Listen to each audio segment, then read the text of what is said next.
Hi, this is Yolanda Vanveen, and in this segment we're going to learn all about how to grow the common garden petunia.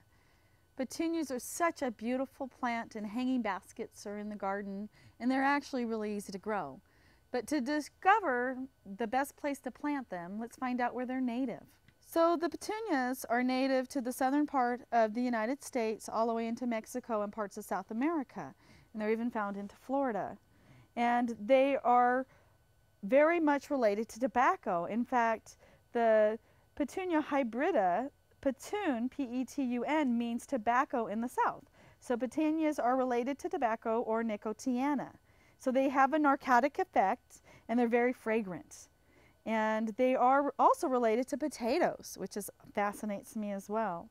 So they really became popular in the mid-19th century because they really weren't found by the Europeans and used by the Europeans until that time. And they can only be grown by seed. So they die back every winter and there's no sign of them. And then all of a sudden they'll come back and grow again the next year. So they grow naturally in zones 9 through 11, so they cannot handle any freeze at all. But if you live in a colder climate, you can have them bloom out all summer. I know these look really ratty at this time, but it's the end of November, and we're just starting to have our freeze here in the Northwest.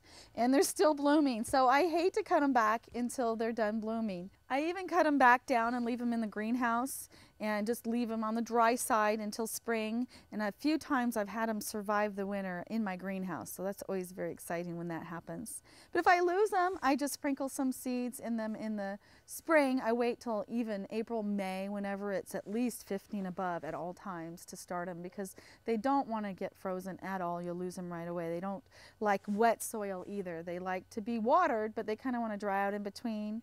And an easy trick with petunias is just chop them back as they look ratty. And I've already chopped this back once this year. I chopped it down as it was looking ratty, and it grew all this new lush growth again for the end of summer.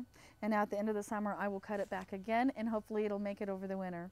But as I said, if not, it doesn't matter. It's a gorgeous, gorgeous hanging basket or garden plant.